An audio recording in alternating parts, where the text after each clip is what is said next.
Hey everyone, Clay here. Just wanted to let you know I've got a new comic book out right now from Comixology Originals and Amazon. It's called Hardstyle Juice.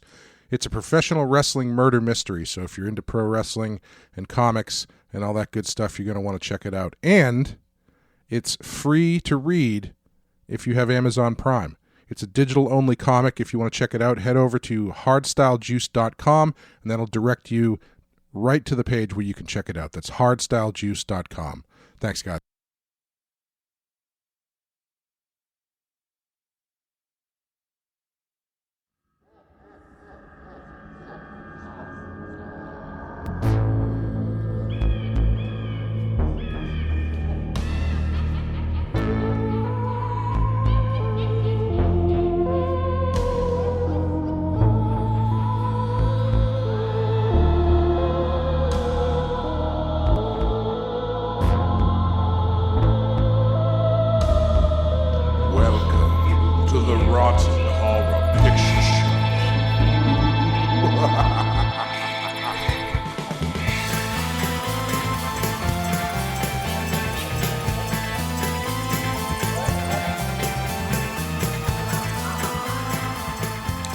Hello. Welcome again to the Rotten Horror Picture Show, the horror movie podcast. We talk about films off the Rotten Tomatoes 200 Best Horror Movies of All Time list. My name is Clay, and with me as always is Amanda. Amanda, I have a question for you. Do you believe in destiny, that even the powers of time can be altered for a single purpose? Because we are doing Bram Stoker's Dracula. Going back at the episode we never thought we would do again after the file mysteriously got overwritten by our intern.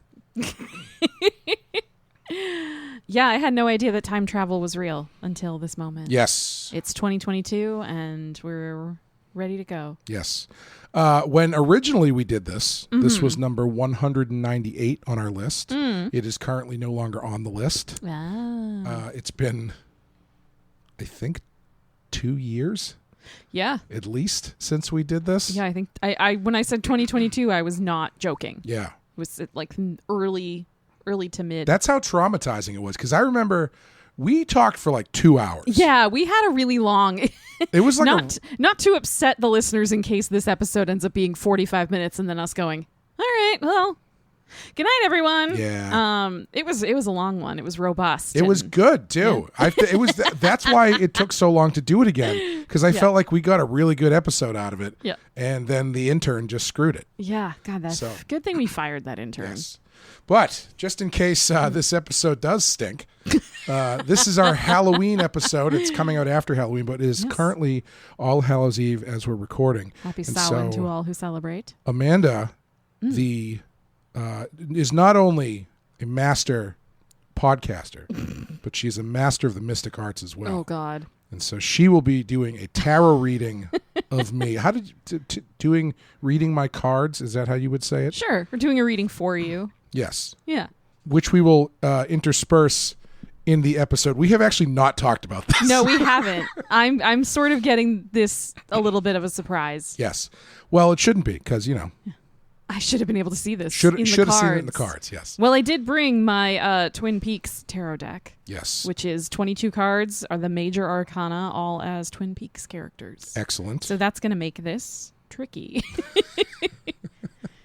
Yeah, I'm realizing now we should have talked about this before we started the show. Anyway, I'm going to say we don't need to cover Have We Seen This Before, because we both have. When was the first time you saw this? I honestly don't remember. I feel like I came to this one really late. Like, I think I saw this one post-college. Oh, really? Yeah, okay. I think I sort of was turned off by the Gary Oldman Dracula for some reason. Too sexy? Or not sexy enough when I was like 18. Do you know what I mean? Like, he felt like an old guy to me then. Well, it's in the name. It is. Yeah. It is, but it's on the tin, as they say. Yes, but this is also just like one of those very highly stylized and very over the top movies, and I could definitely see myself as a young person watching this and going, "That looks stupid." Yeah. and skipping out on it. Yeah. But I do remember watching it at some point in my 20s and just kind of being stunned into compliance with it because it's so overwhelming. It is. Yeah. Overwhelming is a great word to use. Yes. I can't remember exactly the first time I saw this, but this movie does have a special place in my horror movie history because when this came out in the theater, my aunt, so I would have been 7, I think, 8. When did this come out? 92. Oh, okay. Is that right? Wow. 8? This is actually an older movie than I think I realized. I think I thought it was the late 90s for some reason. Yeah, pretty early. That's another reason why I totally missed it. Yes. Is that I was 4 years old when it Yes. came out. So this came out when this came out in the theater, my aunt took my cousin to go see it. My cousin who was only a year older than me, and I was not allowed to go. And I was very upset. This is reminding me that I think another reason I did not watch it for so long is the impression that it was like too sexy. You know, it was like too much like, oh, it's just Gary Oldman making out with people. Yeah. Yeah, there's the vampire ladies crawling all over Keanu Reeves. And I do, in retrospect, have a theory that this was a very awkward watch for my aunt. Yeah. With her like 8-year-old child. No, next this to- was not her son. Oh, This was her sister's son that she took, her godson, that she took to see Bram Stoker's Dracula when he was 9.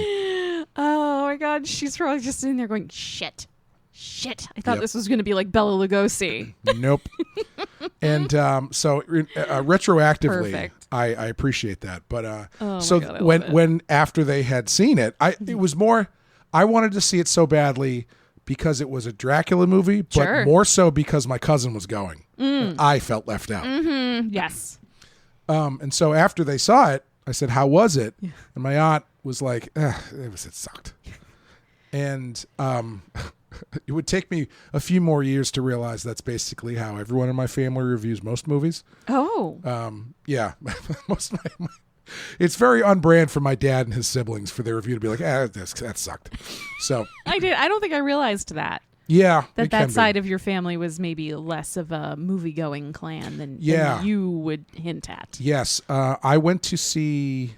I think the last movie that I went to the theater with my dad to see was me, my mom, and my dad. We went to see Rushmore. And after it was over, I said, "Dad, what did you think?" And he said, "I think I don't ever want to go to the movies ever again."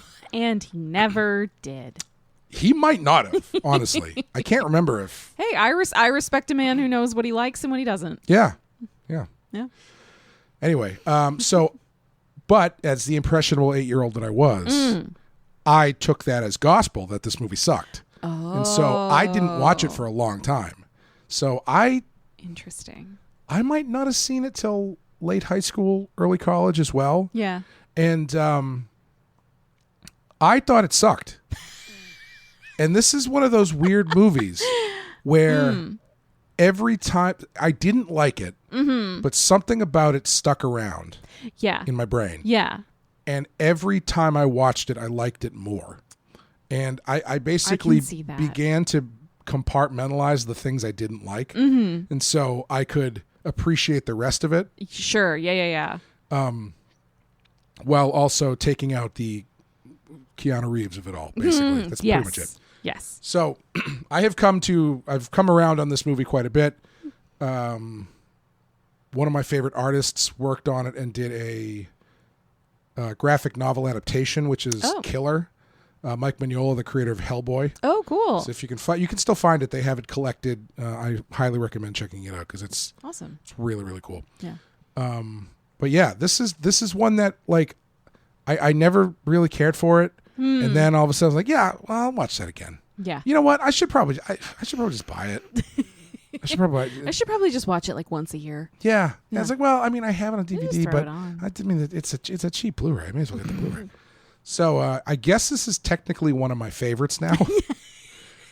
As far as I like how it has just hypnotized both of us into being fans of it. That's kind of what this movie does, though. Yeah. Because it's so easy to pick on the flaws of it the first time you see it, especially if you are a Dracula aficionado, whether that be because of the novel or because of other movies. It's so easy to watch this the first or even second time and say, well, Keanu Reeves' performance is whatever, and pick on all these different things. And then over time, I think it gets easier to just be like, wait, what is this movie doing? Yeah. What does it think it is? It's really easy to say this and sound like a snob, so I apologize in advance.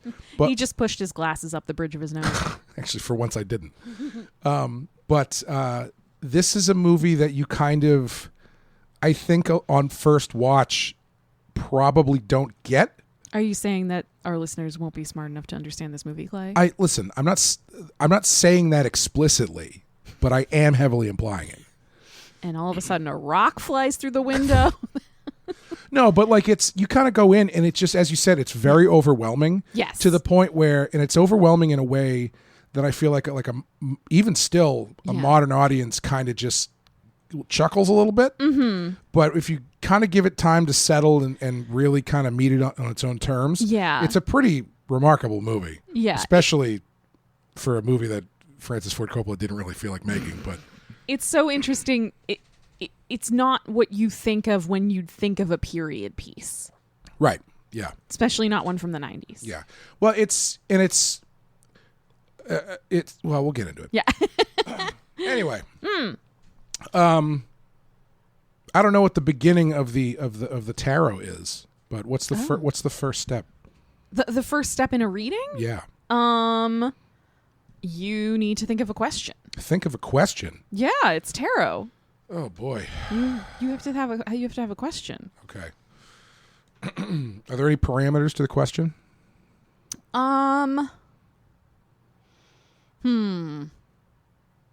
Well, this is a pretty simple deck. Okay. Does it have to apply specifically to me? I mean, it should be something that concerns you, something that has a connection to your life or your past or your feelings or things you've been worried about. All right. You know.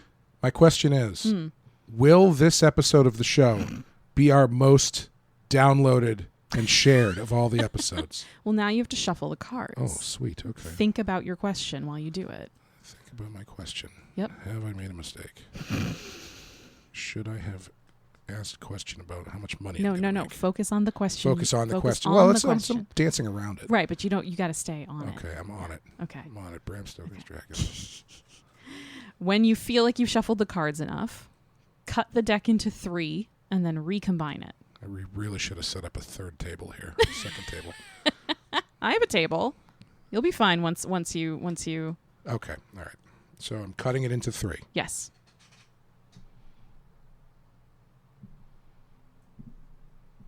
And now put it back together in any order you want.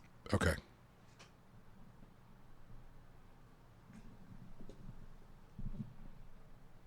I've gone middle, right, left. That's how I've stacked it. And now I have to pull a card for you. She's doing the magic. But don't tell me what the card is, because we're going to play the trailer. Okay. And we'll come back. And we'll find out what that card is. All right.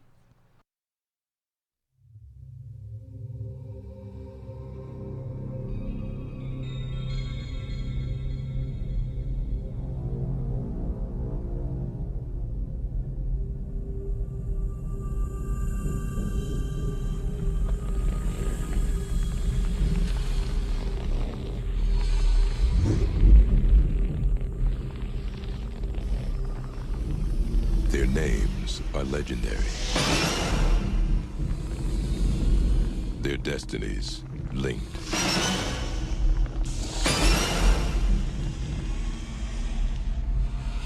An ageless myth meets an uncompromising master.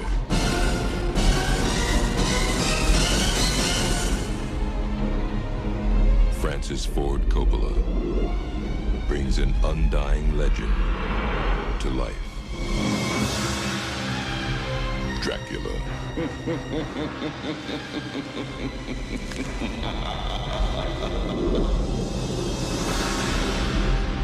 Beware.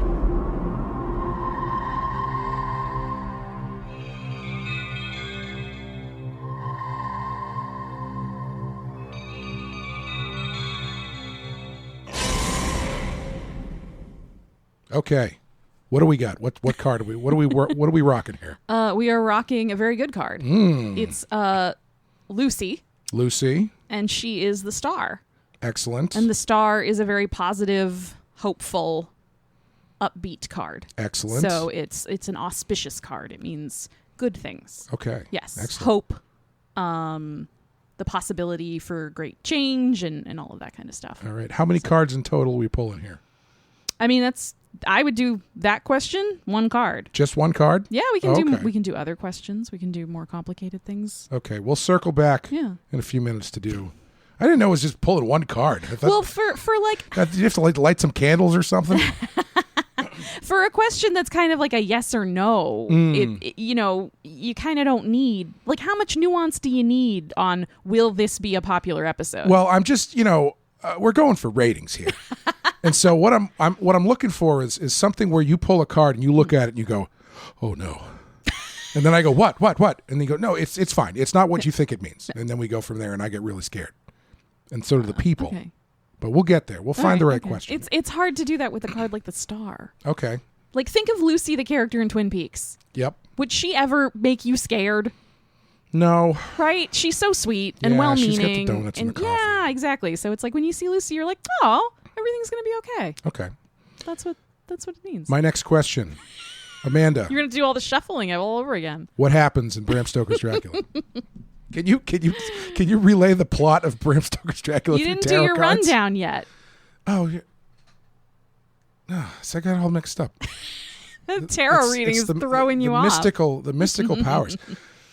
Bram Stoker's Dracula from 1992, directed by Francis Ford Coppola, written by James V. Hart. It's a completely original story, not based on anything. Starring Gary Oldman, Winona Ryder, Anthony Hopkins, Keanu Reeves, Dread Pirate Roberts, the Rocketeer, or, for our Star Trek fans, the outrageous Okana, and Sadie Frost and Tom Waits. Now, Amanda, what happens in Bram Stoker's Dracula? Count Dracula, a 15th century prince, is condemned to live off the blood of the living for eternity. Young lawyer Jonathan Harker is sent to Dracula's castle to finalize the land deal. But when the Count sees a photo of Harker's fiancée, Mina, the spitting image of his dead wife, he imprisons Harker and sets off for London to track her down. I feel like you could just use an AI program to write the plot of literally any Dracula thing, and they'd probably be pretty close. Yeah, I mean, this one with the emphasis on Mina, so that gives it its own spin. That's true. Well, Clay, some things you'll find in Bram Stoker's Dracula include hairy palms. Yes, actually in the book. Yes. Yeah, which is one of those weird details you never see. It's funny because there's a few... one of the ones you never see in film. Yeah, because it's weird. It's a weird detail to put in. It's a gross detail. They do a good job of putting in a lot of weird details from the book, but not some other... It's interesting the ones they pick and choose to put in. Yeah. A 19-year-old hag. Oh, yeah. Well, they all are. Just absolutely finished as a woman. Spinster. Mr. Renfield's perfectly nutritious diet. I don't know. Bugs. They Snowpiercer. It was all bugs in that movie, right? I've watched. Or was it humans? I don't remember. I don't know. Who cares? I've watched Greg eat bugs. There you go. He's been in character as Renfield for 25 years. That explains so much. Quote, a bitch of the devil, a whore of darkness, the devil's concubine. Sounds like my mother... No, I can't say my mother-in-law is very nice. I was going to say, it sounds like everything that's going to be carved on my tombstone. Fear-induced impotence. The worst kind. The doth protest too much kind. Yes. The giant vampire edition of the Magic Book. It's the best. It's one of my favorites. It's having one that has vampire written with a Y in it. Shows up here. Absolutely amazing. Shows up Buffy the Vampire Slayer. Actually shows up in the original Nosferatu, which is fun. So the Magic Book goes back a long ways. Yes. Very integral to the Dracula history. The Dracula history, yes. Another exorbitant candle budget. Yeah, lots of candles. Lots of candles. Really going My for it. favorite candle scene is, ironically or coincidentally, the one where Van Helsing's reading the book. Mm-hmm. And he's just in some room reading the book, and he's got 1,500 candles around him. Yes. Like he chose Yes. he chose somewhere underground to read Yes. this book instead of the well-lit mansion massive that they're mansion, all yeah. staying in. Yeah. Blood orgasm. the worst kind. Have you ever seen Antichrist? When you put that together with fear-induced impotence, it's a weird got a night. It's rough- a really weird night. Well, after you're 40, I mean, have you ever seen Antichrist, the No. Von Trier movie? No, I haven't. Well, there's one of those more literal version of that in that movie, which is pretty disturbing. Oh boy. And last but certainly not least, God's Madmen. Yes. Who among us Has not is become not? God's madman. Yes. So, Yes. Dracula movies. Dracula is Dracula books. Dracula books. Dracula is probably my favorite story. Just full stop. Yeah. I can't remember if I've talked about this before. I probably have. We might have done it on the long lost. Oh no, I know we did, but I think we might have done it since then. So I apologize. Sure. And one of the things that I love about Dracula is how versatile the character can be for some weird reason. Yeah. Like you can just mix and match and change genres and change settings, and for some reason this character works. And but for close to was it over 100 years? Yeah. Yeah, I guess it would be over 100 years. There had never really been a Dracula that was the book. And it's a very long book. The way the book is written is I'm saying this for the audience, not for you. I know you've read Yeah. it. I was gonna be like, do you want me to do this part? Yeah, well, you can if you want to. No, it's okay. No, but it's done as letters. Epistolary. Yeah, epistolary. Yes. Fun. Yep. That's a word you don't hear much. Yeah, it's written correspondence, diaries, Yeah. newspaper articles, Which journal is entries. very cool, Yeah, yeah. but for a modern audience, a little dense. Right. Right. It's a lot of people describing the thing that has recently happened. Yeah. Yeah. And so once this came out, the book, and they wanted to adapt it, they very smartly figured out a way to kind of whittle down the core of the story and kind of combine some stuff. Yeah. And that version of it turned into the popular version of Dracula. Yes. So that's what ends up becoming the Bela Lugosi Dracula. There's a lot of different things from the book. It's a much tighter, shorter story. Yes. Yeah. A lot fewer scene changes, a lot less back and forth. Yeah, all the Jonathan Harker stuff is given to Renfield and blah, blah, blah, blah, blah. And so by the time you get to 1992 and you're doing this Dracula movie that is meant to be, it's quote-unquote Bram Stoker's Dracula, which implies it's going to be very close to the book, you kind of have to make a decision on, well, people are coming to a Dracula movie. There's certain beats that they're going to want to see. Right. Because they are the popular understanding of this story. Yeah. There's got to be a castle up on a hill, and there's got to be him turning into either a wolf or the rats or something. You got to see some swoony ladies. Swoony ladies. Well, they're all fainting and stuff. Yeah, as they do. Somebody's Yeah. got I to mean, get decapitated. Back in the 1800s, you put on a nightgown, you are passing out. You were being victimized by some sort of man. Yes. Supernatural or or wind, otherwise. Sometimes wind. Yeah, a chill. But yeah, what they end up doing in this movie, which I think is pretty seamless and I really enjoy, is they kind of figured out how to blend the two things, where they do something that is very close to the book, as close as you could kind of hope to get in a 2-hour movie. But they also have worked in a lot of stuff from the adaptations over the years.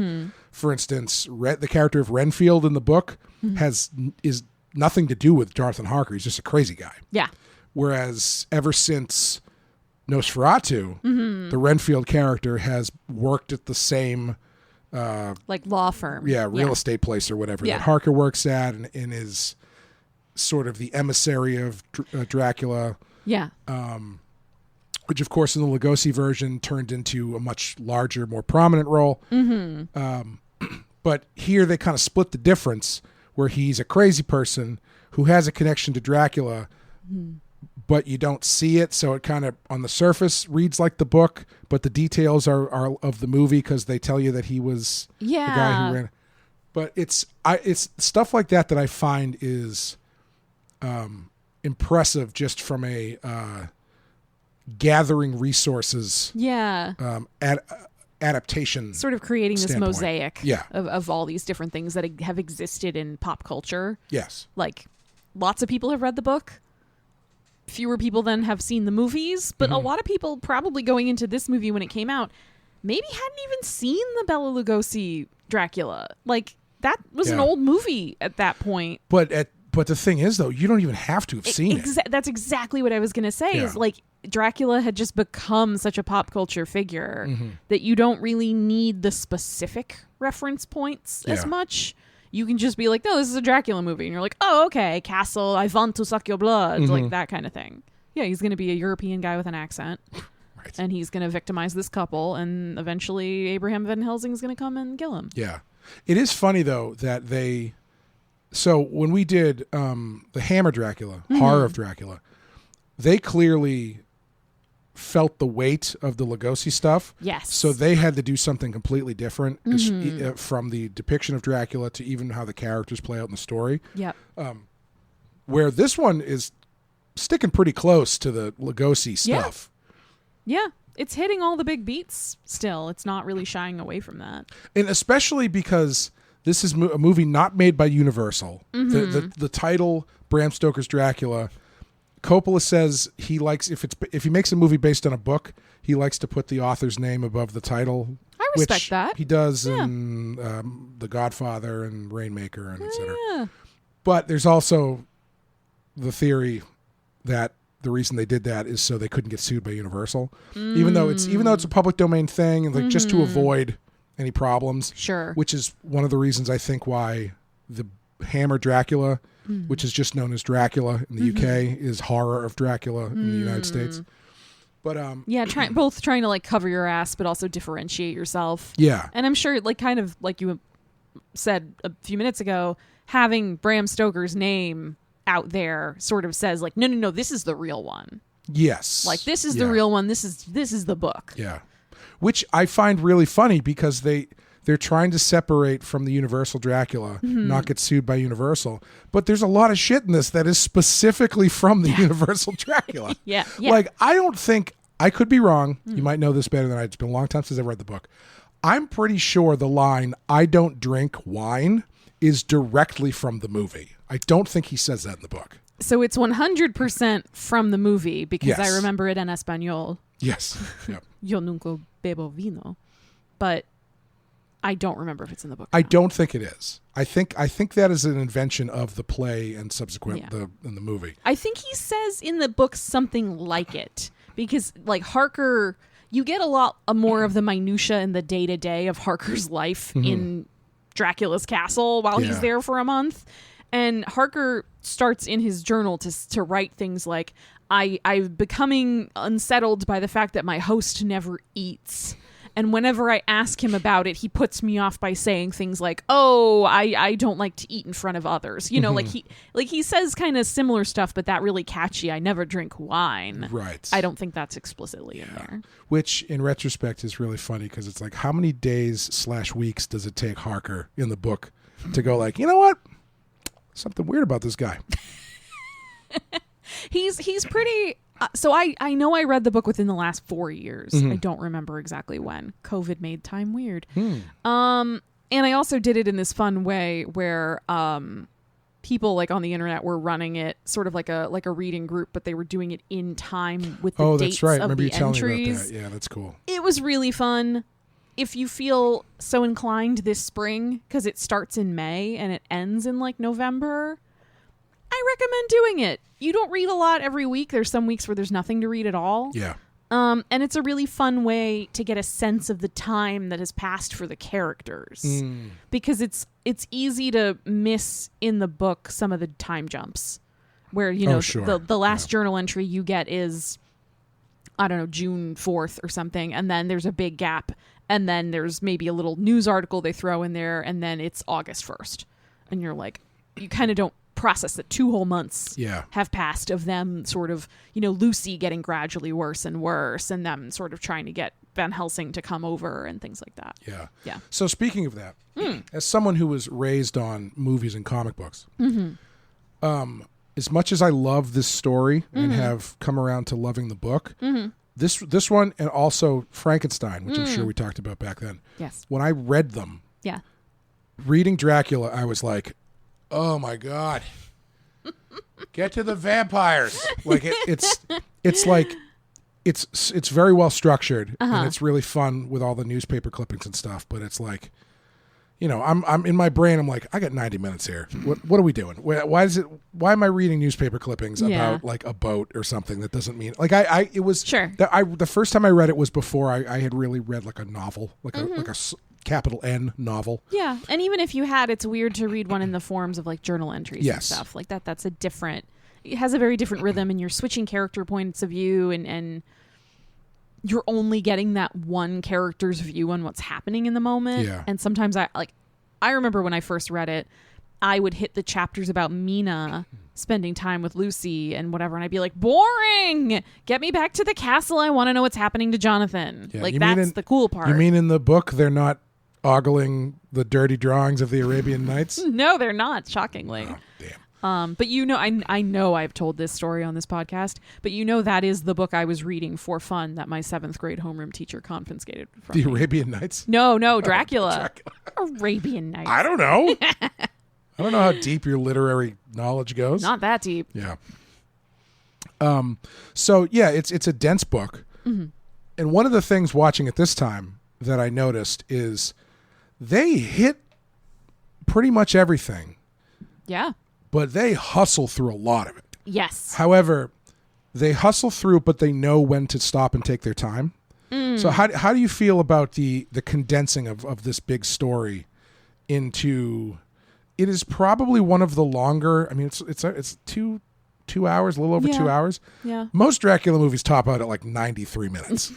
So Yeah. they've got more room, they've got more runway, but it's still they're hustling through a lot of it. Well, and I'm going to jump straight into one of the things that I like the least about this movie in response to the question you just asked, which is I feel like by inserting the very intimate love story between Dracula and Mina, you've lost the time to linger on some of the other stuff. Yeah. So you're hustling through some stuff, and it feels a little bit like, wait a minute, whoa. What is happening here? How did we get here? Like, I want to know a little bit more about Renfield and like Dr. Seward and the insane asylum. Seward is probably kneecapped the worst in this movie.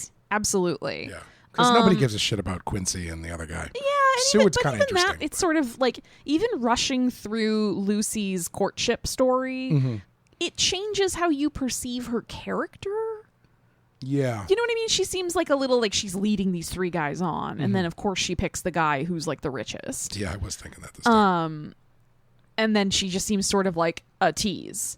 And so when everything happens to her, you're like kind of sad, but you're more sad for Mina. You're like, oh no, Mina's like watching this horrible thing happen to her friend. But in the book, like Lucy is she's like flighty and kind of a ditz. Yeah. But she's a lot more lovable in the book, if I remember correctly, because you don't get that sense that she is just like power walking her way to this marriage. Yeah. Yeah. So I'm not saying that would necessarily be good for the pacing of the movie, but if you had less of the Dracula-Mina romance, I think you'd get to spend a little more time with the protagonists. And like Mina and Jonathan, you really don't, like when they reunite, it's just sort of like, all right, let's get to the wedding montage. Sure. Like there's not a lot of like, why are these people in love? Why are they Well, getting married? that's one of the most interesting things about this version of it, right? Because this is how this differentiates itself is this is the Dracula movie that feels like it was written and directed by Dracula himself. Yes, or a Dracula apologist. Yes, because he's like, what if we get a very sexy Dracula to play? A very, very handsome, very Yes. compelling man. Yes. And like it's all the women love him. All the women in the store so horny. Yeah. But none of the men can measure up for what they need. They're only horny for Dracula. Only horny for Dracula. And so like you get this really kind of interesting undercurrent of like, you know, it's set in the Victorian era, but it's a movie being made in a period of time where you can kind of get into that subtext of the repression of the era. Yeah. It's also set at a time where technology is changing. I think my new favorite part of this movie, which I have never noticed before, is when Dracula basically talks about a porno movie as the height of scientific technology. Yes, like, my God, the miracles science can create. And Mina's like like, a fantasy really? story about a guy with 2 naked chicks. He's like, oh, it could not get any better. I would also argue that the insertion of the Dracula Mina love story, not only does it humanize Dracula in a way that I think is like over the top and really unnecessary. Like, he's Dracula. Well, so that's the thing, right? Like, I love the Dracula story. I love Dracula, the character. Yeah. I cannot stand. Well, I think this is one of the reasons I didn't like this movie. I hate sympathetic Dracula.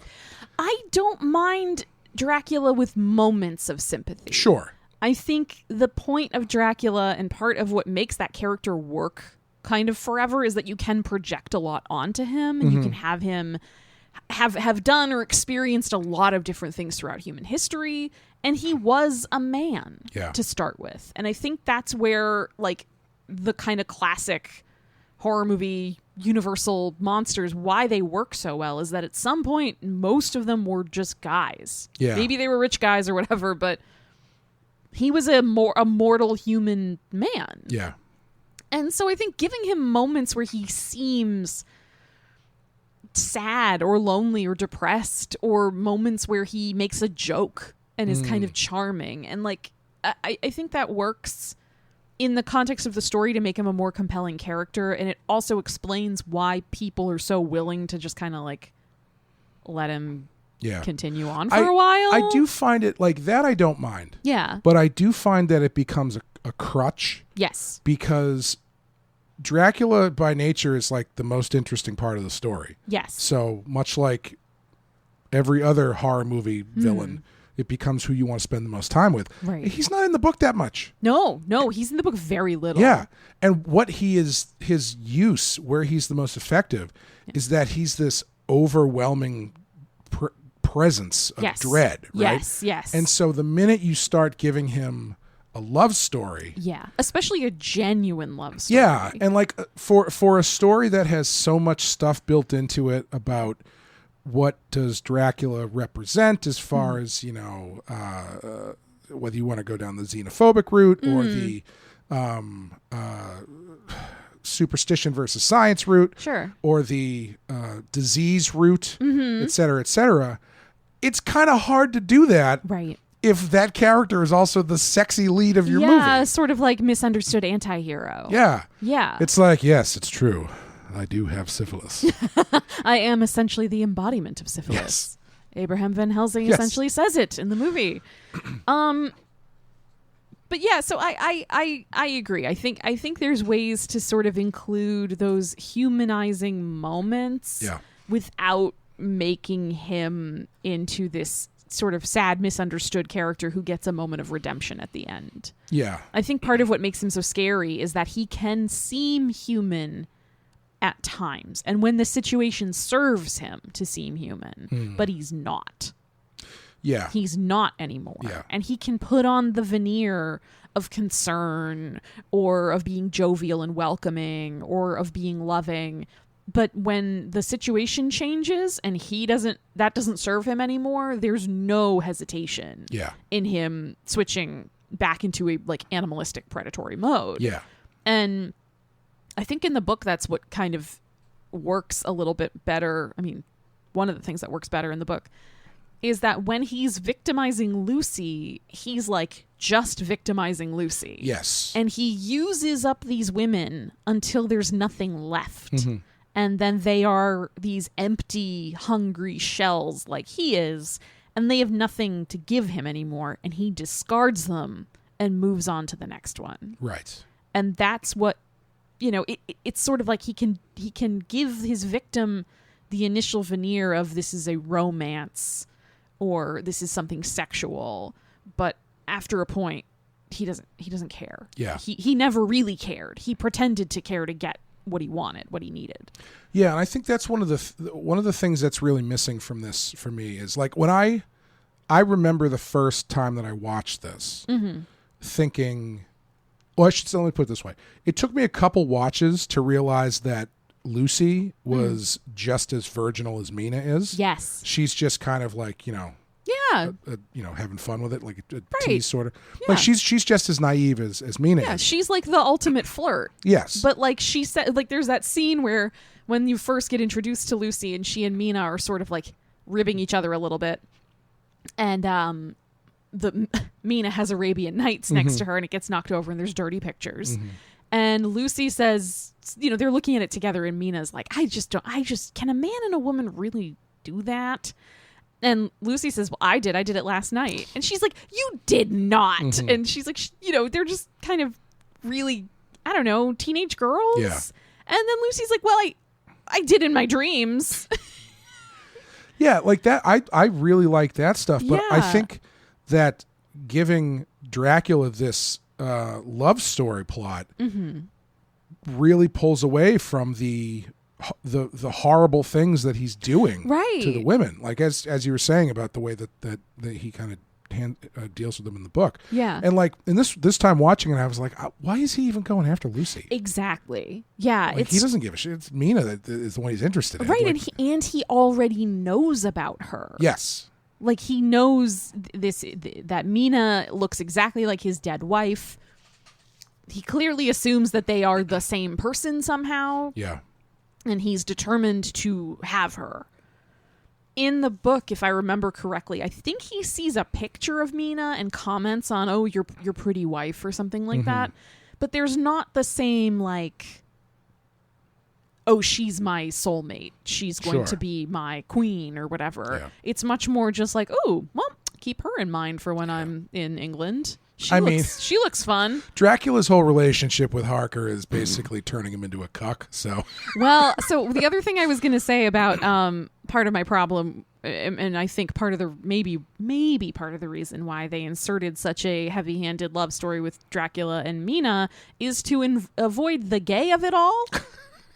Because Sure. this book is, when you read the book, it's pretty gay. yeah. Like there's a lot of Dracula like holding and touching Jonathan Harker, and Harker having a real difficult time with his, as he says in this movie, fear-based impotence. Yeah, I do find it funny that one of the first things that they did when they adapted Dracula was the first time they did it, they turned him into like a rat monster. And then when they did it for a larger audience, they were like, no, he needs to be aggressively straight. Yeah. So he can only go after ladies, and the Yep. ladies must love it. And then that kind of reaches its culmination here, where it's like, well, what if he was just the hottest, straightest guy you've ever met? Yep. Which, that's no fun. But Right. But there are, and you can argue against it. I'm totally cool with that. But I think there are really strong homosexual undertones in the original book. yeah, There's nothing overt, but it's definitely there. There's something unnatural, quote unquote, about the relationship between Harker and Dracula, about the relationship between Dracula and Renfield. Like he uses these women and discards them, but he kind of collects these men sure. and sort of Yeah. tries to keep them in a way. Yeah. And also it sort of is hinted at all of this in the book because he is the embodiment of evil and devilishness and the unnatural. And so of course you sprinkle in a little homoeroticism in there, and it really emphasizes to a past audience how bad he is. Sure. Because look, he's getting inappropriately intimate with another man, which is almost worse than anything he could do with the women. Yeah. That wasn't a agreeing that it's worse. Yeah. But also the whole, like penetrative act Sure. to kill him is like, yeah, that's very phallic. That's Sure. extremely representative. Yeah.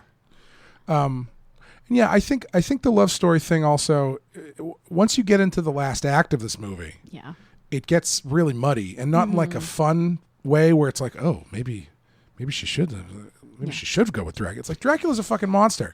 Well, there is a moment where I can't help but feel that way. Like maybe she should just go with Dracula because that's the Jonathan thing. is Yeah. such a wet blanket. Again, a movie written by Dracula, Yes. where he portrays Jonathan Harker as not just fear-based impotence, but just like Yeah. not interested in his wife at all. He is aggressively asexual. Yes, in this movie. the first scene of this movie with Mina and Jonathan Yeah. is Mina being uncontrollably horny. Yes. And Jonathan being incredibly not. Yes. Every kiss Winona Ryder has with every character in this movie, she really goes for it. Yeah. She really leans into the fact that like Mina is repressed and Mina is so repressed that she doesn't even know that she's horny. Right. Like it's only after she has married Jonathan and they have supposedly, we think, consummated the marriage. Who's to say? Well, I think they do. Because I think at that point they're using the marriage. Next time you see Harker, he's got a goatee. He's smoking a cigar. Yeah.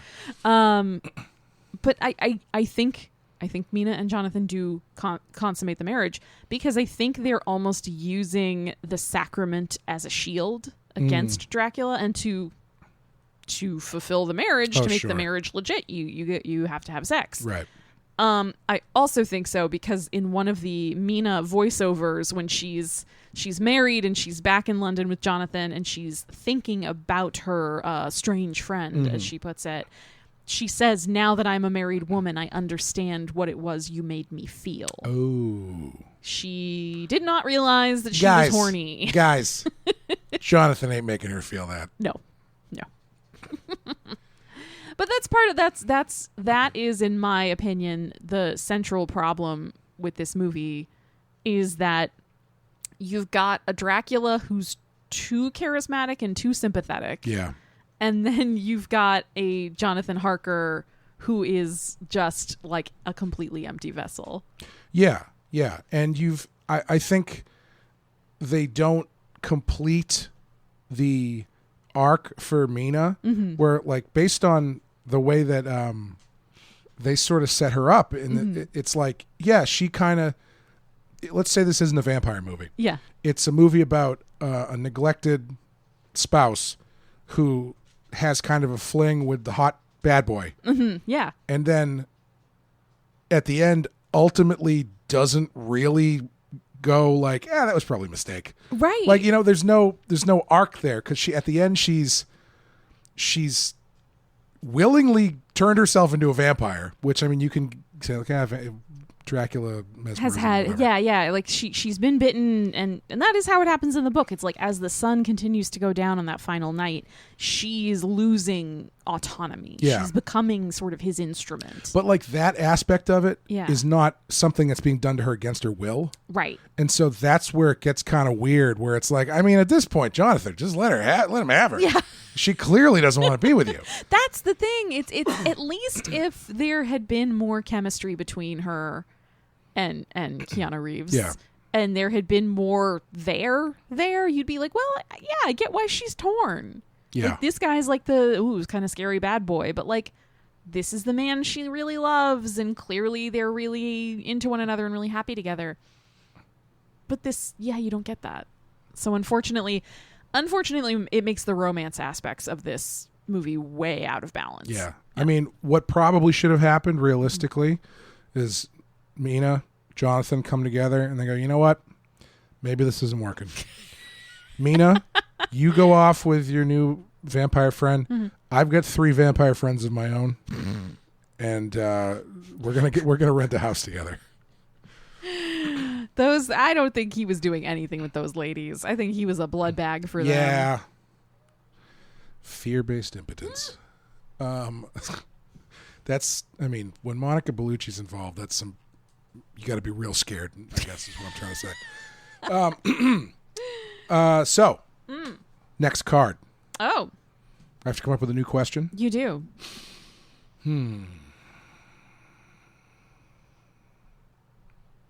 Will I ever create a character with a legacy as large as Dracula? I mean, I guess I don't need cards for this one, but Do your shuffle and your cutting. Am I aiming too high? Should I just go for Focus on your question. Hold it in your mind. Yeah. Clear your mind of other concerns. I mean, it's all part of the same concern. I mean, it's an imposter syndrome You thing. don't want to go too far down a side street, though. Well, Are you going to be mad if I only pull you one card? I don't know. Is that how it works? I mean, look. You're the magician. A, no. B, I'm only working with the major arcana. It's kind of a weird, like, they're all very definitive sort of characters. Mm-hmm. You gotta put them back together now. They have nuanced meanings in and of themselves, but it's hard to do a reading where it's like all major arcana and none of the just normal kind of pip cards. This time I went right, left, center for the restack. Okay. Going for the card. She's pulling the card. Huh, interesting. Oh, that's what I want. Yes. Not bad, interesting. Don't patronize me. Is that a legitimate response? No, yeah, it was a legitimate response. Okay, here we go. Please restate your question. Will I ever create a character with a legacy as lasting as Dracula? The card I pulled for you is the Chariot. Ooh. As drawn in this Twin Peaks deck as James on his motorcycle with Laura and Maddie. But James sucks. Well, the Chariot, though, is a really interesting card because it's all about willpower. Okay. So pretty much what this card is saying, and I think in response to this question, is you have to find your direction and sort of power your way to it. Like, you have to have the willpower to sustain. All right. You know what I mean? Sure. Like you have to have enough of a passion and a will to get this goal accomplished, and you have to stick to it. Okay. Even when it gets difficult, even when it seems like it's not going to happen, you have to have a strong enough will in order to accomplish this goal. All right. And if you don't have a strong enough will, you're not going to do it. Okay. So 200 yeyears from now, people will still be talking about the brand manager, the Batman the Animated Series character I created. Maybe. Who knows? Hey, let's get him in a movie. Who knows? Okay. So, we could probably talk at length about every scene in this movie. Yeah. Because when they were producing this, when they were getting ready to do this was a paycheck movie for Francis Ford Coppola. But he loved Dracula. And what I love about him is that he's always willing to make it weird just to, try. He's a very theatrical director. Yes. And so when you get something like Dracula, you got to figure out how you make it different. So what he originally wanted to do is he wanted to have no sets and do the whole thing with just those amazing costumes. Oh. And so the costumes are basically the sets, is the way that he put it.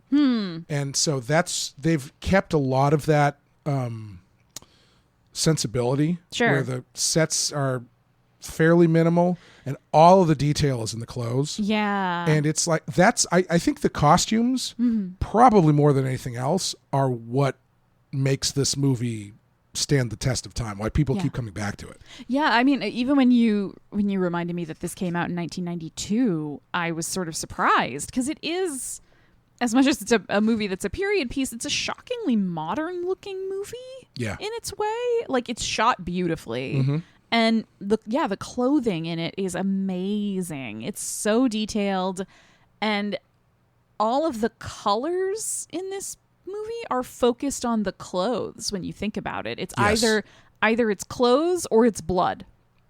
Yep. Like, those are the colorful things. Everything else is either kind of gray and dingy and fades into the background, or it's very dark. Yeah.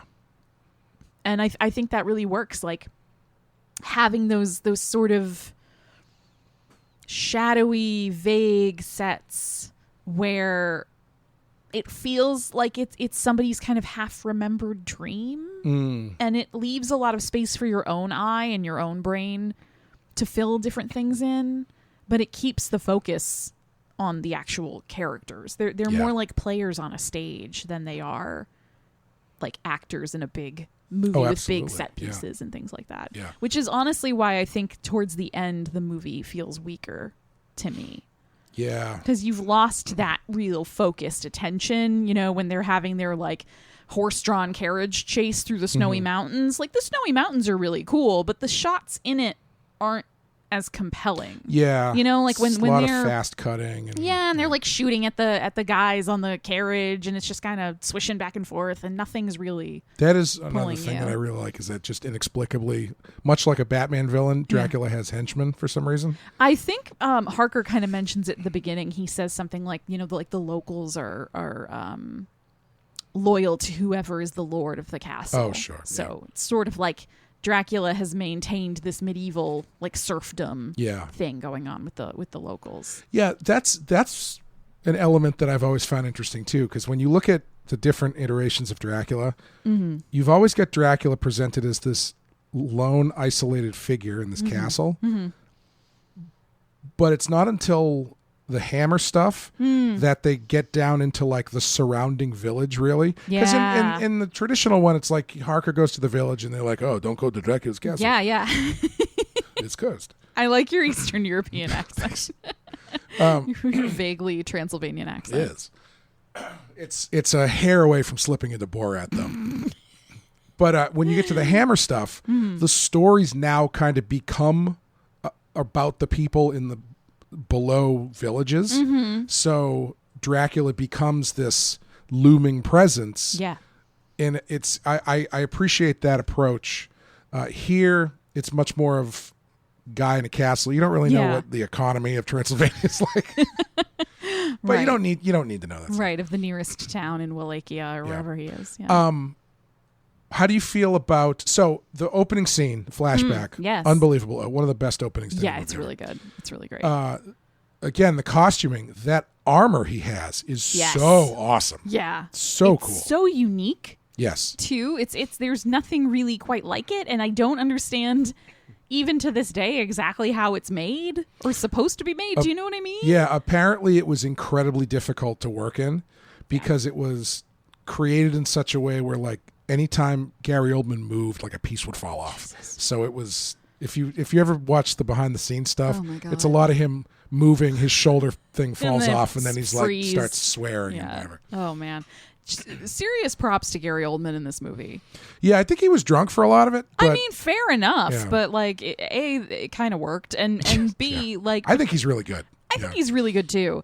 And between like things like the armor and the makeup and the wig and the like hang upside down as a bat, you know, like all of this insane shit he had to do, and he really went for it. Yeah. How do you like the old man Dracula? I do. Yeah. I think I like old man Dracula more than handsome young man Dracula. I've always found handsome young man Dracula to be slightly off-putting. Yes. And maybe that's the point. But I also think it has something to do with the fact that Gary Oldman doesn't really have the chin for sideburns. That's very specific. Well, Is that how you judge other men? sometimes if they get chins that aren't good for sideburns. There's a reason I have a full beard. Your chin's not good for sideburns? It used to be about 100 pounds ago. Oh, I was going to say, you only think young chins are good for sideburns? Well, Yeah, there's something about young Dracula that's just like, I know they're trying to do the thing where he's the exotic foreigner, yep. but I don't think it really quite works somehow. Like, I don't know. It's just a little off for me. Old man Dracula is fucking hysterical. Yes. He is so funny. Yeah. He is like, ironically enough, with Anthony Hopkins in this, he is like Hannibal Lecter funny, where he's making all sorts of like little puns to himself about blood and like things. You know what I mean? Well, after 500 years, you gotta. No, make it I fun. love it. I love it. What I love about that too is that unlike Hannibal Lecter, who will make that joke in the presence of someone who knows that he's a cannibal, Dracula's making blood jokes, and he's like, "Hey, yeah, you don't get why that's funny, but you will." NBC Hannibal does a lot of jokes Oh, I'm sure that yes. are very just for himself, which is, I think, one of the funniest things this type of villain can do. Yeah. Is just be making these like stupid little puns just for his own enjoyment. I wish you knew why that was so funny. Yeah. And I think that the look they give him when he's old and like withered is so strange. Yeah. But it's so iconic and striking. That weird wig with the giant like split bouffant hair and the braid going all the way down his back. Yeah. And his hair and his skin are the same like brilliant white color. And he's in this crimson cloak and you never see his feet. Yep. And he just sort of glides I don't think you should ever see. I had a big. So I watched. I know. I remember this from when we did one of the older Dracula Yeah. movies, and you saw feet, and you were bullshit. Yes, I don't think you should ever see Dracula's feet. And I You're don't, the opposite of a foot fetishist. yeah, this isn't like a kink shaming thing. It's just sounds like there's it something weird about Dracula wearing shoes. I don't know what it is. Like, did you ever in the Star Wars, the Force Awakens? Sure. The one thing that stood out to me in that movie of being just like weird is you see Chewbacca's hands. They do a close up as he's like activating a bomb or some shit. And even in the theater, I was like, we've never seen Chewbacca's hand. This is really strange. I don't want to see Chewbacca's It's hands. just like seeing a possum's hands. I don't know. I've never seen him. I don't want to see him. Weird little fingers. If I see a possum's hands, it's already too late. Yeah. It's coming for your face. Yes. Yeah. But yeah, There's no mystery if you can see their feet. That's what I'm saying. yeah, and it like covering them with the cloak gives him that ability to just sort of glide around like he's on Yeah. a track, and it makes his movements just to the side of normal. Like they're just not right. Yeah. You know, he's not fully flying around or doing the weird jerky stop motion thing, but it is off-putting to see him kind of just skimming Yeah. across the ground. And I think between that and the sort of gimmicks they do with his shadow, which are really funny and really fun, I mean, I love that stuff. I think that stuff's really enjoyable. And just like Harker kind of being like, what? That's what I love about like listening to Coppola talk about the movie. It's clear, like, again, it was kind of a paycheck movie, but Yeah. he's like, well, if we're gonna do this, might as well try some shit. Yeah. Make it fun. Absolutely. And so all the stuff they were doing in camera, all these special effects they were doing, because, you know, trying to harken back to the era of filmmaking at the dawn of filmmaking, Yeah. to match up with the time period the movie's in, all that kind of fun stuff. Yeah, I used to really hate the hair up Dracula, Yeah. but now I think it's one of my favorites. Yeah. Because it is so different and Yes. so weird.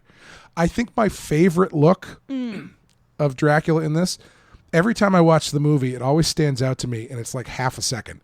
It's right before he kills Lucy, when he's standing outside her window Yeah. in all black, but Yeah. he's got the old face and his hair's down. Yeah. And I really like that look, because that's the one time where I'm like, that's scary Dracula. Yes. That's the Dracula I want to see. Yes. There's he's kind of stripped away the like soap opera over the top stuff from early movie Dracula, and he's definitely not trying to be charming and woo her anymore. Yeah. This is like a punishment now. Yeah, I think part of my issue though is that old man Dracula and young man Dracula feel like two different characters. Yeah, I agree. Like they're just a little too far away from one another. And I understand the thinking that maybe being with Mina and feeling like he's with Elisabetta again is bringing back the human man in Yeah. him, and making him remember when he was maybe not a great guy to hang out with, but like a good man, like a leader of his people. But I would have liked to have seen a little bit of like bleed through on both sides. Yeah. You know, like a moment where kooky old man Dracula maybe was a little more of the poignant philosopher, and that, you know, charming young man Dracula kind of did something really fucking weird and giggled to himself about it. Like, I think it would have made them feel like one character rather than how do we shoehorn in two very different interpretations of Dracula into the same movie. Also, he grows a mustache really fast. I mean, he can also turn into a pile of rats. That's so true. I'm not going to fight on that one. That's fair. I do think it's great when he's the man bat. Yeah. The man That- bat's so, pretty great. I mean, Gary Oldman is perfect casting, especially this era of Gary Oldman. Mm-hmm. This is like right after the Professional Gary Oldman, where he is dialed up to fucking 13. Yes. And so he's in so much makeup in this movie that he's going big, but it works because he's fighting through all of this stuff. Yeah. Like, I think he's his old man Dracula, I think, is like got like one pinky left on the line before going too far over the top. Sure. But once he starts being the monster, all that stuff feels appropriate. Yeah. Because, you know, how else are you going to... You have to act big through a full-body bat suit. Yeah, especially that scene where he has first bitten Mina in Dr. Seward's quarters in the hospital, and all the men come rushing in to find him, this huge bat monster. And, you know, Van Helsing is holding up the cross and yelling to him about God and the blood of Christ and blah, blah, blah.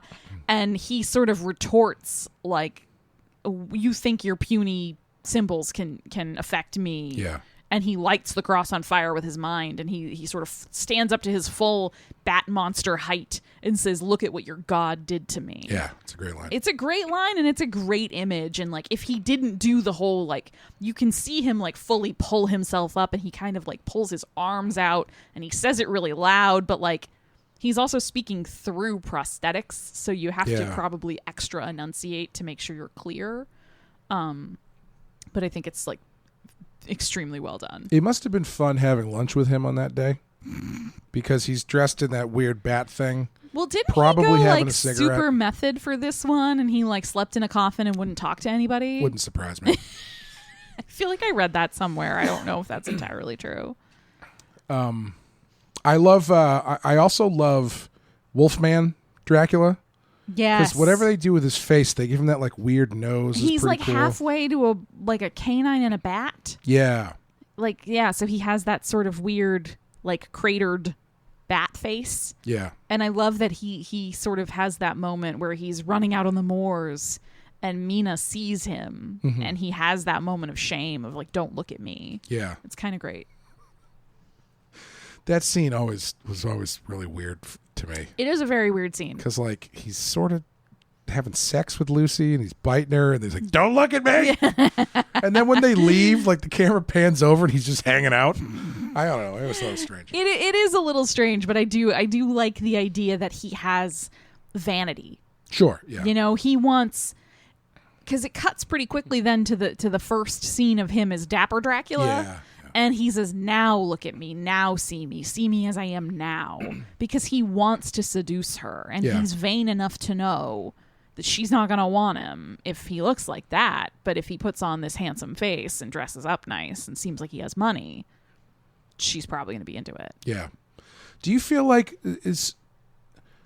from the stuff that they sort of skim through, I know you mentioned Lucy's courtship a bit, but is there anything else that you kind of wish they spent more time on? Because this time, as I was thinking about it, the one that really stood out to me was the Demeter sequence. Yes. But even there, it's like, I kind of don't really feel like you're missing much here. Well, they made a whole movie out of it a couple years ago. You can do that. Like, Right, that's another right. great thing about the story. Like, Yeah. if you, Nosferatu, the Demeter sequence is a big part of the movie. Whereas this one, it's like, yeah, he gets to England and he kills him, he spray the blood on the you get the idea. Yeah. Like, I kind of don't feel like you need more than that for the Sure. story they're telling here. Yeah. I guess I wish they spent, like I said before, more time letting Lucy be a person before she becomes a really great monster. And more time on some of the other characters of like, why do we care about them? Yeah. And I do think the whole, like, Dr. Seward, there's so much going on there. When you see the scene with him in the asylum, I think it's pretty quickly after Lucy has rejected him for Arthur, but before Lucy has started to succumb to the vampire. And there's like the scene where he talks to Renfield, and they have this whole conversation about life. Yep. And like life force, and it going from the flies to the spiders to the sparrows, etc. And then like Renfield's in the background screaming, and Seward's voiceover from his like phonograph diary is going, and he's fucking putting a tourniquet on his arm and like shooting up. And there's just like that was always weird to me. It's a really weird scene, but I kind of wish that this movie gave all of that a little more space to breathe. Yeah. That's again though, that's like if you take any subplot of the Dracula story, you can get like a whole movie out of it. Yeah. You could do I'm actually kind of shocked they've ever done this. You could, maybe they have, I don't know. There's been a lot of Dracula movies. You could do a whole story that's just Seward and Renfield in the asylum if you want to. Well, they did a whole Renfield movie. That's true. That's afterwards. But yeah, like I think doing a version of this from Seward's point of view would be like there's potential in that. Yeah. Because he's a weird character. He really is. And I don't think this movie gives him enough. I don't think you spend enough time really processing how weird he is in this. Yeah. Because it moves through those parts so quickly that you don't realize, like, wait a minute. He's in love with Lucy, but he's also her doctor. Yes. And I'm pretty sure in the book he's her doctor, like, before she's sick. He's just her doctor. Sure. Like, why? Florence Nightingale effect. But, like, why is the man who runs the asylum your doctor? Great question. I don't know. You can't do house calls? Probably not getting paid that much to be the director of the asylum. Probably not. But it's just He's got a morphine habit he has to support. Right. Yeah. I don't know. There's so much going on there that it feels like the movie is trying to fit so much in that you don't really process, like, wait a minute, okay. So there are these three guys, right? One of them's from Texas. Mm-hmm. And he keeps calling Lucy little girl, but he wants to marry her. Mm-hmm. And one of them's her doctor, and he also wants to marry her. Mm-hmm. And then there's Cary Elwes. Yep. Just kind of... who's like the only one who seems like sort of an appropriate match for her, actually, when you think about it that way. Well, what's funny, though, is, as I was saying before, like, so those three characters generally, at least in the form they are in the book, never show up in the movies. Because when you're adapting the story, that's like the first thing you cut. Yes. Because you don't need that shit. Yeah. Like, the way that it ends up in the Lugosi version, Lucy's just sort of there. She's not even part of the story. And also, I mean, Nosferatu does the same thing, although... Did they switch the names in that? I can't remember. Probably. No, they're all German names, Nosferatu. Yeah. That's what. Yeah, Lucy lives next door, but it always focuses on Mina. Mm-hmm. Lucy's always kind of an afterthought. Yes. And bringing her back into the story the way they do, I feel like is a great thing because you don't usually get that in Dracula, and by not doing that, you miss out on probably the best, for my money, the best set piece in the whole movie. Which is Vampire Lucy. Yes. And the baby. Oh, man. Unbelievable. It's so good. First of all, that is some truly deranged rich people shit. To bury her in her giant, ludicrous wedding gown in a glass coffin. Hell yeah. That's how I want to go. That is some I want to Queen be of buried Versailles. in that dress. Like late stage capitalism insanity. You want to be buried in that dress. Specifically, yes. I'll make sure everybody knows that. Excellent. Yep. Yeah, that whole sequence, I mean, that's something that you never get. Yeah. At least not in this way. Talk about the costume being the set. Oh my God. That dress is unbelievable. Yeah, with that huge like ruffle around her neck that just like hides everything but her face. And I think, do I think that's the best costume? It's so tough because the costume is so good. But I love that one because it takes on a new meaning.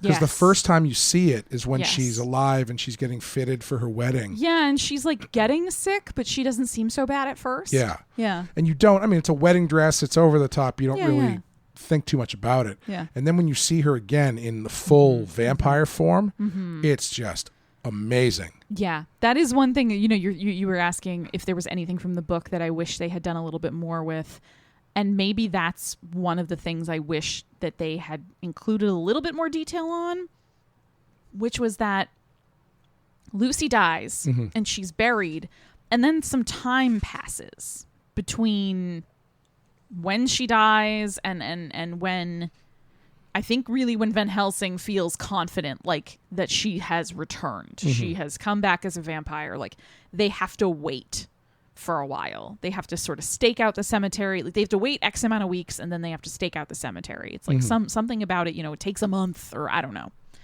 And in the interim, you start getting newspaper headlines interspersed in the book and little newspaper clips about the new urban legend that has started up in this neighborhood of London about the woman in white. You could do a whole movie just on that. You absolutely could. And who, this beautiful woman in white is luring children off, and the children are never seen again. Yeah. And so you find out, like, it's. I remember reading that as a kid, and not in the moment, not quite putting together, because you're getting everybody's journal entries and everything's happening. Yeah, I had the same thing. Like I was saying, the first time I read it, I was like, what the fuck is this stuff? Right. But then I got to the scene where they stake out the graveyard and they watch, and I realized it was Lucy, who's the woman in white, who's luring children to their deaths. And it was like, oh my God. Yeah. And then in the movie, I think the imagery of her in the wedding dress coming down the stairs with a crying child and blood on her mouth is like really striking. It's really good. Yeah. I appreciate how much child violence there's in this movie. Yeah, like when Dracula feeds his three wives a baby. Yeah. Yeah. It's usually they don't let you do that stuff. Yeah. But Francis Ford Coppola is allowed. Well, I mean, he's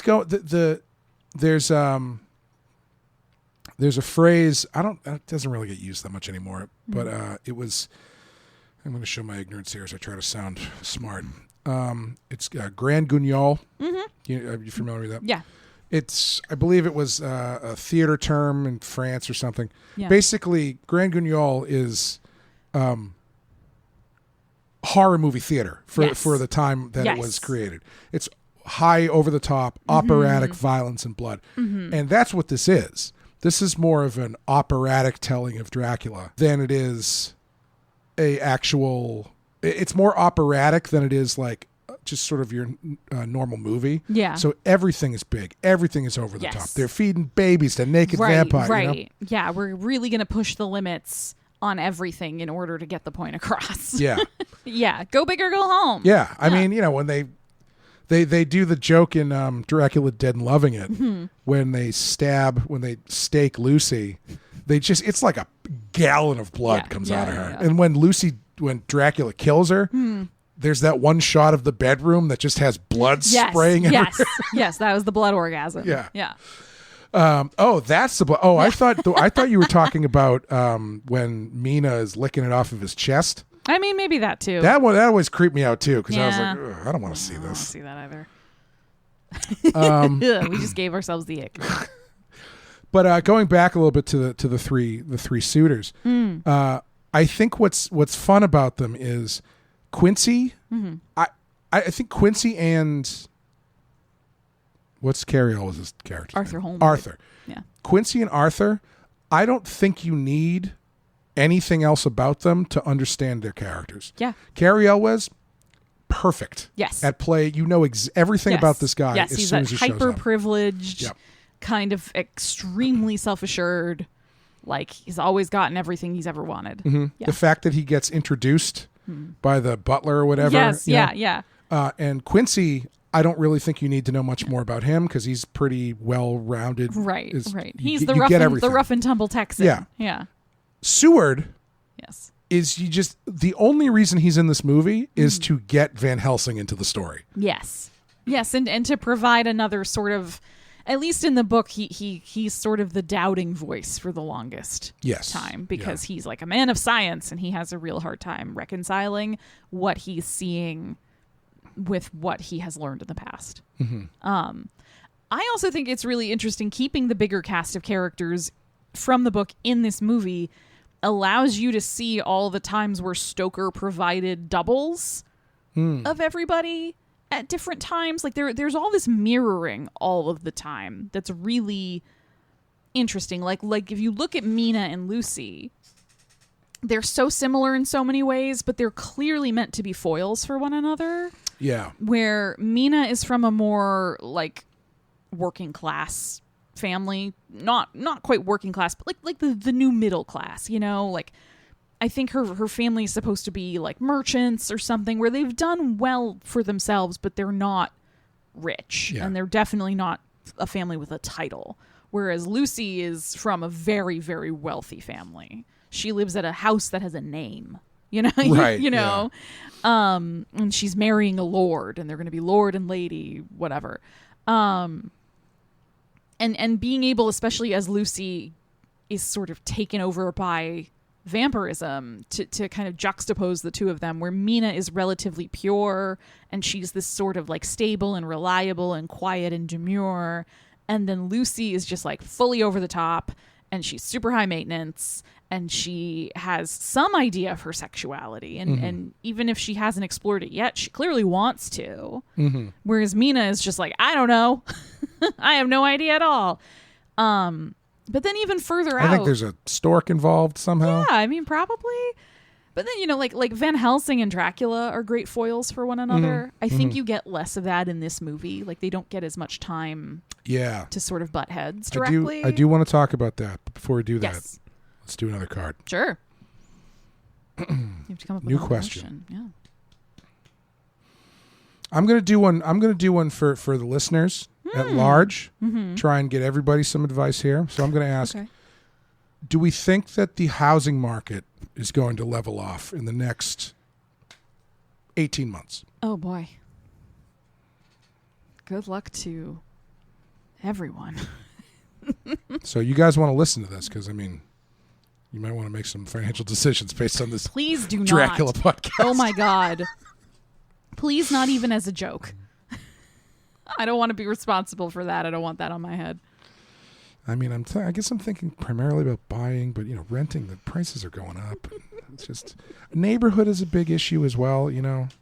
You're going to muddy the waters on your results. Okay, here we go. All right. 1, 2, 3. Okay.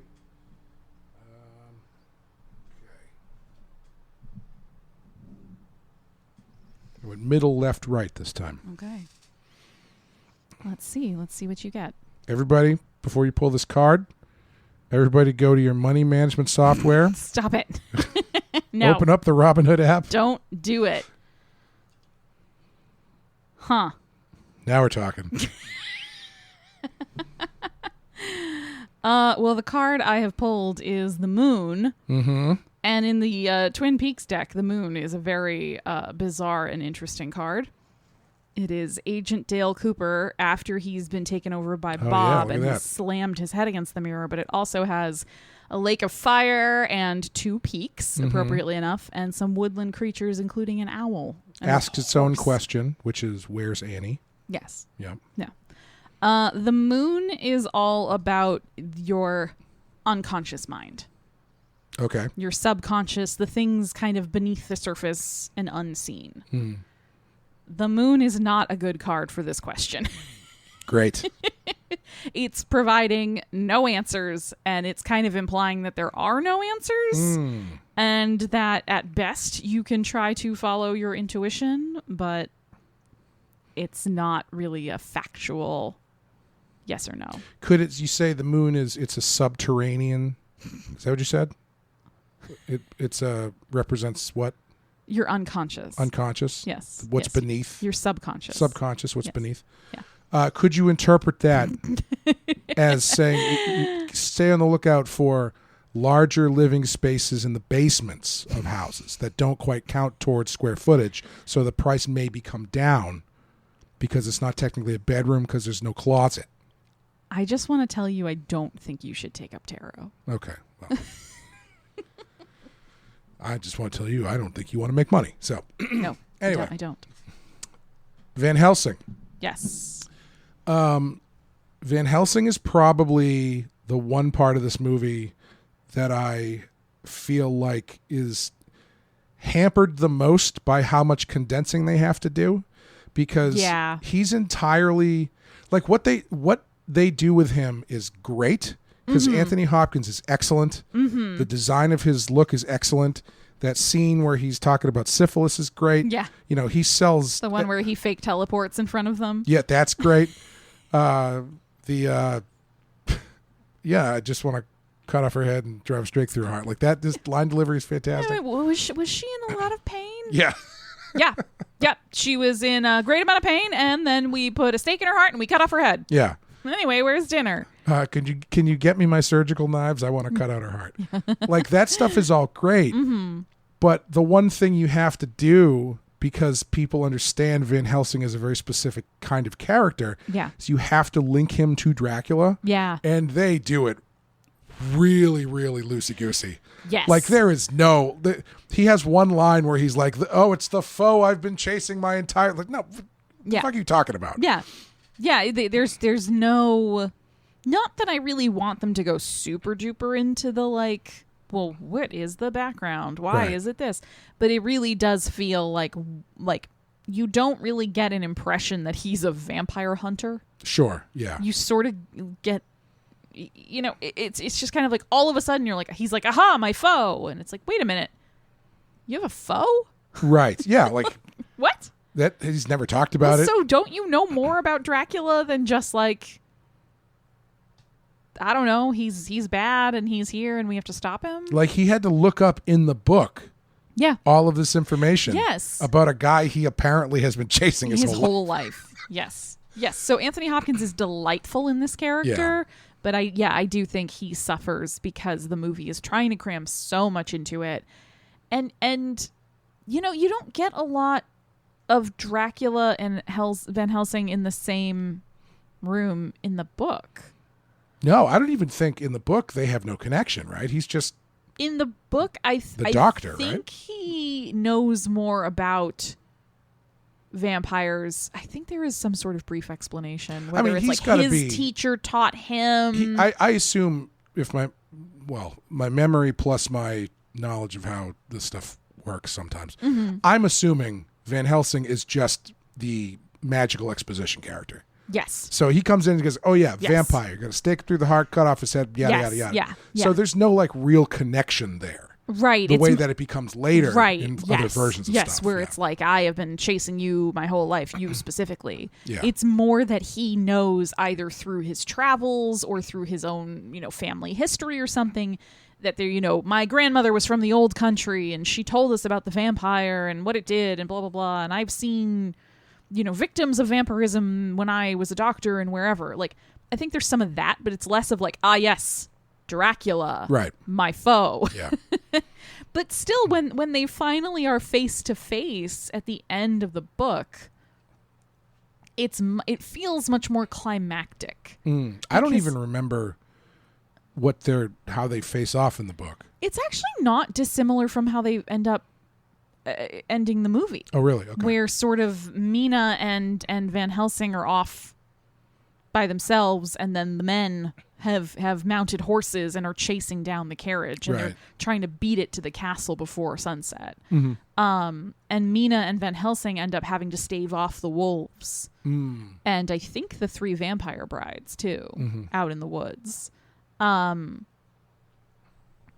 yeah, it's a weird dynamic in this movie where it feels like we're supposed to think that they're more connected, that there's some sort of personal history between them, and then it's just sort of like, no, just heard about this guy a lot. Yeah.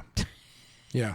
Yeah, it's one of those Renfield taking the Harker position and being the guy who went to Transylvania. It's one of those things that they started in the adaptations that stuck where Renfield came from in the book.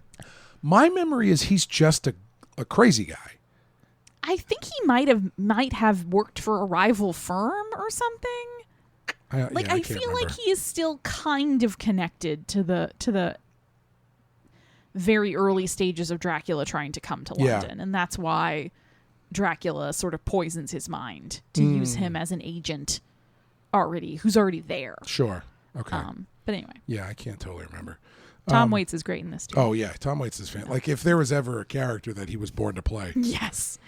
Not to pick on poor Keanu Reeves any more than I already have, but I do think that part of the reason his performance seems so flat and so dull is that he is surrounded by so many heavy hitters in terms of... It's the two of them at the center of it. I love Winona Ryder more as a crush object of an actress. Yikes. No, I mean, I've never thought she was an object. Well, I can't See if I pull any more tarot cards for you. Well, I can't. It's a crush object. An object you want to crush. You put in a cage or it's a glass case. And you just put it on your shelf. You make it wear its wedding dress and then you bury it. Yes. But I think she's been really good in stuff that fits her vibe. I don't think this really fits her vibe. Yeah. And every time I watch this, I go back and forth on which one I think is worse. Mina, or Winona Ryder, or Keanu Reeves. Yeah. I think Keanu's worse. Yeah. I think at least Winona as Mina has the excuse of being sort of ignorant and also victimized for a bunch of this movie, where she's kind of under the hypnotic sway. Sure. Like her being sort of like wishy-washy and spacey and unsure makes sense, because in this movie she's under Dracula's influence and she is probably the reincarnation of his dead wife. So she's experiencing past live memories and she's having the pressure put on her because of this, but she's also so far outside of the main plot for a while that she doesn't know what's going on. Like, she doesn't know he's a weird, hypnotic evil vampire. So her being a little bit like, I don't know what's happening, I'm kind of more willing. I guess. Well, the thing for me is, I think when she starts going for it in the latter half of the movie, I'm not really convinced by it.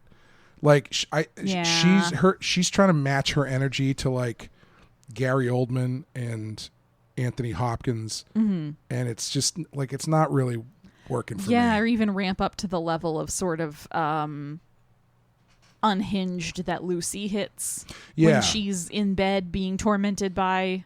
Yeah, Sadie Frost is fantastic. Yeah, she's great. And I don't even think she's really an actress. I don't know what else she's done, if anything. Yeah. I don't know. But yeah, unfortunately, those two at the center don't really. You're right. It's a weird thing because everybody else is so good. Yeah. And a lot of them are playing these very quirky, specific characters too. Yeah.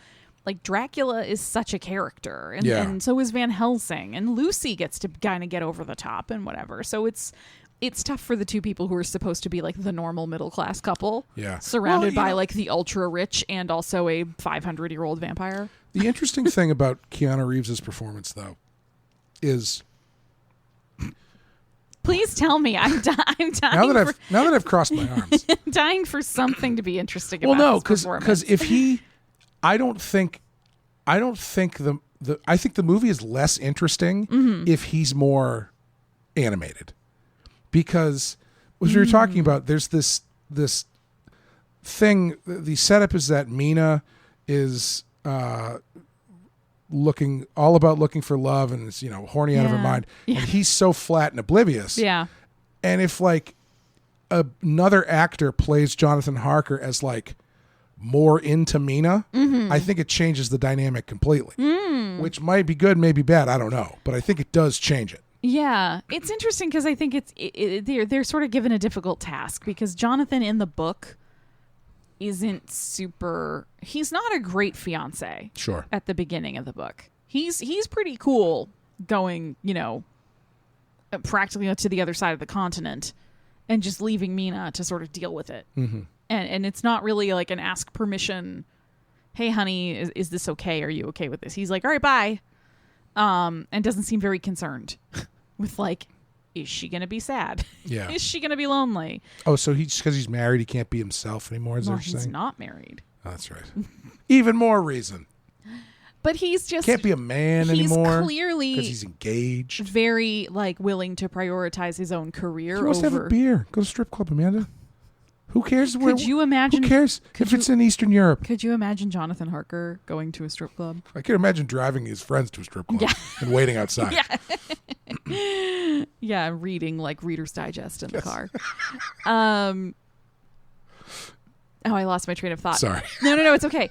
In the book, he is a very just sort of like, it's clear that he still thinks oh yeah, I'm just like a young guy and Sure. my career is the most important thing and I can go do whatever I think is most important and I don't have to prioritize Mina. Mm-hmm. And then his experience with Dracula makes him reassess. Oh, okay. And when it's not overtly stated, but in the book it's definitely clear that when he has survived this, he has really realized, like, oh no, the thing that is important to me is my relationship with Mina. Like, she's my purpose. She's the most important thing in my life. I have to get back to her. I have to get back to her and make up for being not as attentive as I should have been. Yeah. And I desperately want to marry her. I want to spend the rest of my life with her. And his focus becomes Mina, which is what keeps him in the story for the rest of the story. Sure. Is because Mina starts getting victimized by Dracula. And that's the reason why Harker is willing to say, all right, fine, Yeah. I'll help. You know, and maybe I'm just reaching here. Why would I ever do that? But, you know, because as you're saying that, I'm thinking, well, that's not him at all in this movie. No. Like, when he comes back, it's more of like a revenge thing Yeah. than anything else. Yeah. For what happened to Lucy and for what happened to him. Mm-hmm. And so Mina just kind of gets lost in the mix. Yeah. And I'm kind of wondering is that what they're going for specifically? Because, like, when you get to the end where you get the line about we've all become God's madmen, and Mina is in this position where she now has to finish the job, it's like he's not even thinking about her. Yeah. For the most part. Yeah. And so having her, you know, when she's saying, take me away from all this death, yada, yada, yada. Yeah. Like, that stuff maybe plays a little better, but he never gets confronted about any of this. Yeah. You know, that's a tough subtext to play inside the core of your movie Right. without right. ever talking about it. Yeah, because the thing in the book is that Mina is, especially after Lucy dies, it's sort of implied that the men who were all tending to Lucy and most of them in love with Lucy, who failed her, and they all feel like they failed her, that in a way they sort of transfer their affection and their protectiveness that they had for Lucy onto Mina. Sure. And she becomes, in the movie, Van Helsing says to her, like, you are a light. Like, you are a light amongst all lights. And in the book, she very much is. Like, they end up doing all of this, partially to avenge Lucy, but in the end, it's mainly to protect Mina. Sure. She sort of becomes the purpose for all of them. And it becomes this really bonding force that's very explicitly talked about, even amongst the men. Like, they talk about how precious she's become to them, like a sister or even a mother figure, and how... Is that what Jonathan was saying? I mean, no, in the book. In this movie, probably. Yeah. But it just becomes a really so it makes the book become more a tale about these extremely honorable men who feel like the only way that they can kind of let go of their guilt and regret for not saving Lucy is to save Mina, and Mina is this very sort of like the pinnacle of womanhood. Sure. You know, she's all things that a woman should be. She's beautiful and she's smart and she's also demure and practical and she Leaves supports you alone him. when you just want to watch the game. Yes. Yeah, pretty much. Yes. More or less, absolutely. Yeah. And so it becomes much more of a mission for her. Well, that was something that, again, so with 75%, probably 80% of my Dracula knowledge up to a point being from media made after the book, as we've talked about many times on the podcast, the history of horror movies is very male-centric. Yes. For a long time. Yeah. And so when you start making the Dracula story, the focus gets pushed onto the men of the story. Right. And it wasn't until I was reading, I think I was listening to it on tape, and I was listening to a podcast with it, where they actually pulled out something that I never picked up, which is that the only reason they figure out where Dracula is because Mina compiles all their notes. Yes.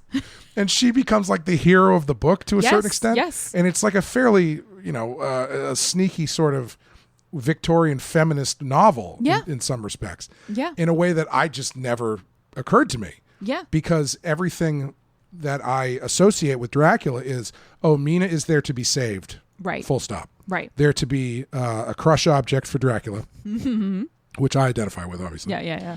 And You just pulled your cape on. Yeah. Suddenly you have a widow's peak. Yeah.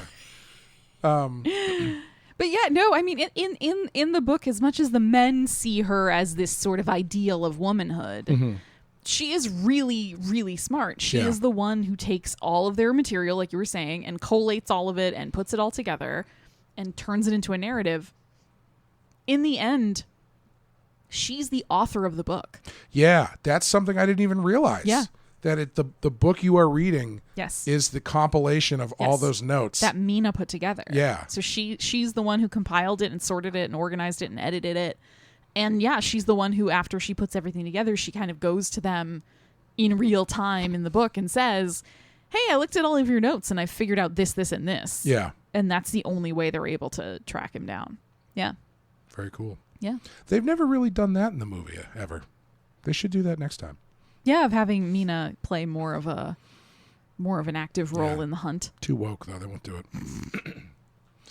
it. So one thing I was curious about as we draw to a close here is I was thinking about it today while I was watching the movie, and I thought, I don't know if they have ever done another straight telling of the Dracula story since this movie. Pretty much, and I looked up a website that claims to be the complete list of all Dracula movies. I hope the URL is like the complete list of DraculaMovies.com. What is it? It is not that. It's some guy's name. Dang. But I was looking through the list, and of the movies I recognized anyway, they were all some sort of, Dracula in the modern time, Dracula in the future, Renfield. There's a lot of Van Helsing movies in there. Yes. A lot of Bram Stoker's. People got very into Van Helsing for a little while. There's a lot of Bram Stoker's movies that I feel like are hanging on by a thread to connect that in there. But I should can you use that for anything? Like, could I, if I wanted to, write a book called Bram Stoker's Batman?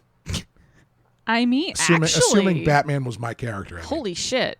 That would actually be kind of a great mashup. I don't know what it would be. But if you could it would be all Alfred's diary entries. Kind of for it. Yeah, all right. I'll keep that in the back pocket. I feel like that sounds great. Yeah.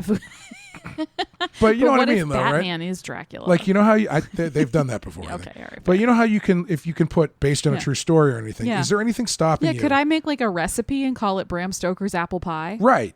Like, you know how some companies, they'll, like, if they, like dog food companies, they'll say organic dog food, but organic is part of the name. Right. It's not part of it's not telling you it's organically made. Right. It's just part of the brand name. Michelle Obama's dog food. Exactly. And it's like, no, Michelle Obama's is the name. Yeah. Could I do like Bram Stoker's fried chicken or something? I don't know. I have heard that the Stoker family is I'm sure fairly litigious, actually. Fairly protective of their ancestors' legacy. What if I put an H in there? Like Bram Stoker. I don't know. Anyway. The point that I was getting to, sort of, is we're getting a little punchy at this point, aren't we? Is I think this is a tough act to follow. Even if it's not entirely successful, even if it's kind of an oddity to some people, it's one of those movies where every now and then, if people keep telling the same story over and over again, someone's going to do it in a way where you're like, well, we're not going to do it better than that. Yeah. What's the point? Or how do you differentiate from that? Yeah. Like the old man Dracula look, kind of ridiculous at the time. Yeah. But I would argue that's probably the second most identifiable Dracula look. Yeah. At this point, besides the classic Lugosi look. Yep. That's the next one. Yeah. Yeah. If you showed someone who'd watched some movies that picture and you were like, who do you think this is? They'd be like, I don't know. Looks like I don't know. Is he Dracula or something? Maybe they wouldn't immediately Dick get Cheney? it. No, it's Henry Kissinger. As he looks today. No, it's really interesting recording this episode and having rewatched this movie so soon after we did our Patreon movie for the month of October, which was Bram Stoker's Halloween 2. Robert Zombie's Halloween 2, where one of my biggest complaints about both of the Rob Zombie Halloween movies, just to give everybody a little taste of what's on the Patreon, the Rob Zombie of it all, I find over the top and like too much to get through. Like I can't penetrate past it. I have a real hard time with it. This movie is also, like Rob Zombie's Halloween movies, a reinterpretation of a long-running, pre-existing piece of intellectual property with a very strong style. Yeah. And a very specific approach. But this is a case where I think overall it works. Yeah. Like there's still parts of it you might not like, but it's stylized in a way that makes, at least visually, it's an interesting watch. Yeah. It's not always, I don't want to say that visually it's always a pleasure to watch, but it's always giving you something to look at that's going to make you go, oh, or like, oh, that's interesting, or that looks really cool, or I wonder how they did that, or like, that's an interesting choice. It's always giving you something, even if you think the characters are like, you know, you're watching Keanu Reeves and you're going like, me, I'm sitting there rolling my eyes and thinking about his extremely flat affect. But if he's in the castle with Gary Oldman as old man Dracula floating around him in his red cloak and his giant white wig, my brain is so busy processing these very sumptuous visuals. Yeah.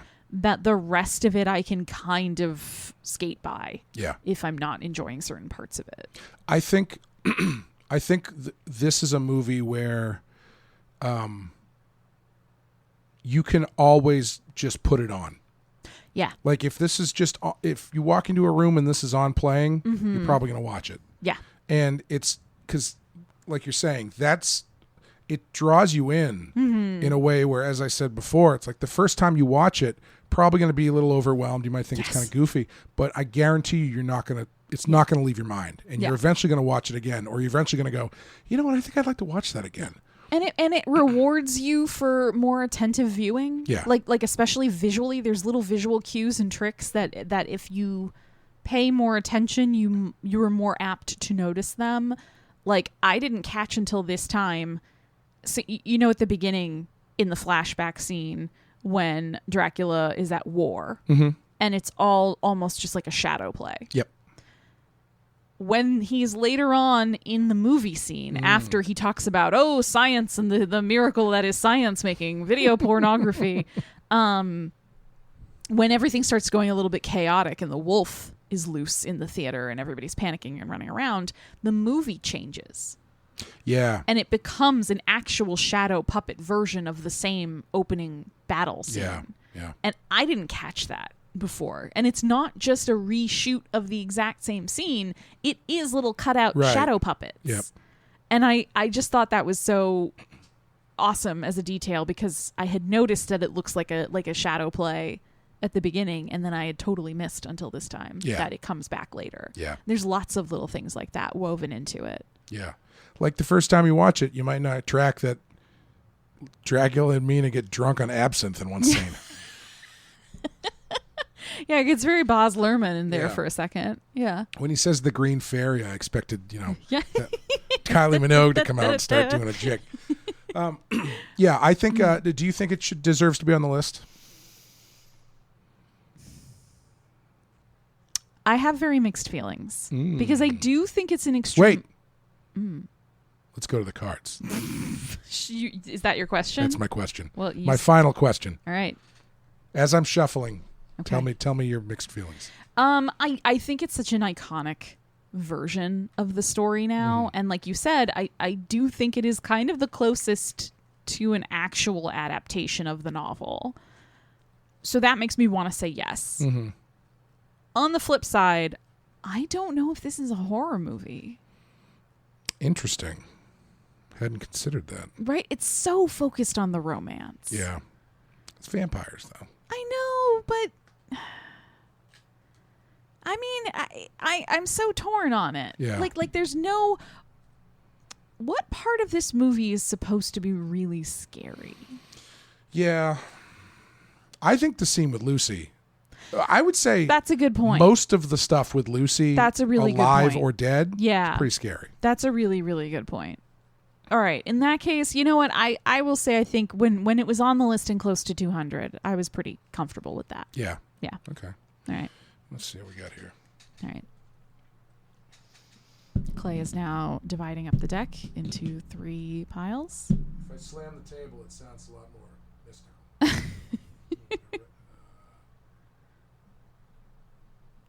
Are you happy with your piles now? I'm happy with my piles. Please recombine your piles.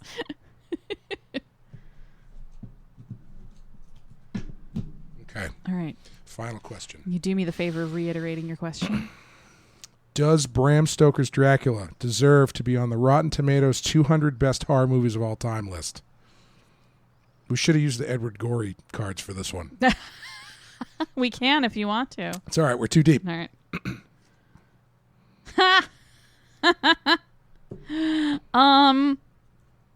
I don't really know how to interpret this card in the context of this question, Excellent. but the card we pulled is the devil. Hell yeah. And it is Bob with the owl behind him, and he's in the nice Baphomet pose with one hand up and one hand down, and he's got Laura and my God, what is the name of his other victim who's chained in the train car? Oh, yeah. I forget her name.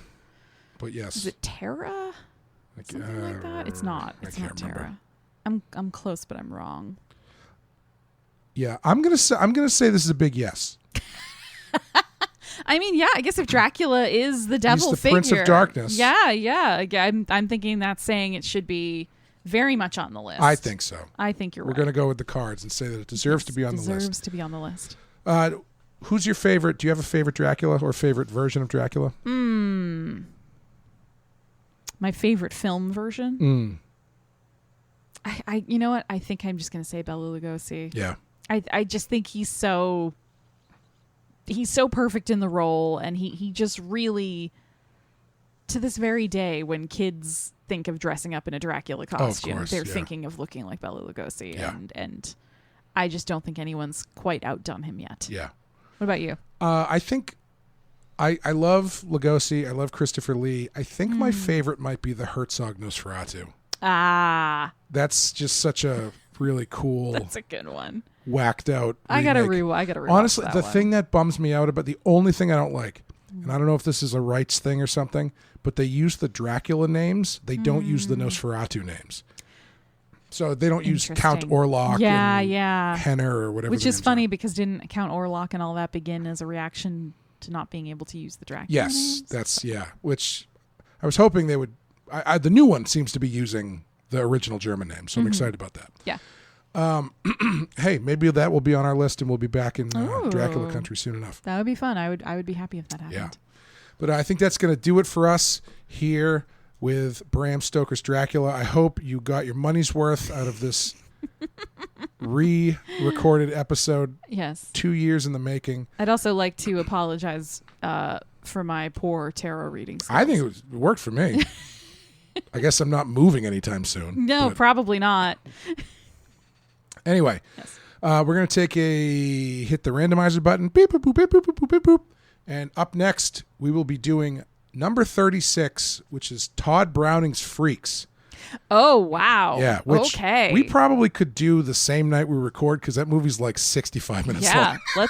let's fucking go for it. This is gonna be an interesting one. Oh yeah, Yeah. Might want to bring the tarot cards for that one too. Hey, why not? Yeah, it'll be our new thing until we get fed It'll up help with me practice. Yeah. Yeah. Send in questions. for- I'm open to doing some distance readings if anyone was interested. Ooh, all right. Well, you heard it here first.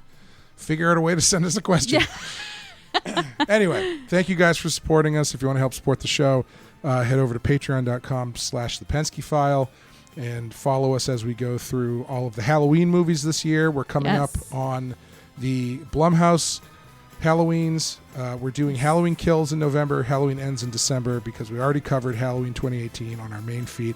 I think I'm going to re-up that one so why people not? don't have to dig for it. Yeah. But yeah, so that's where we'll be. And then we got to figure out what we're going to do next year. Ooh. For, I assume, at this point, just Kyle is listening to these Patreon shows. Anyway, we'll be back next time with Todd Browning's Freaks. See you guys later. Bye, everyone.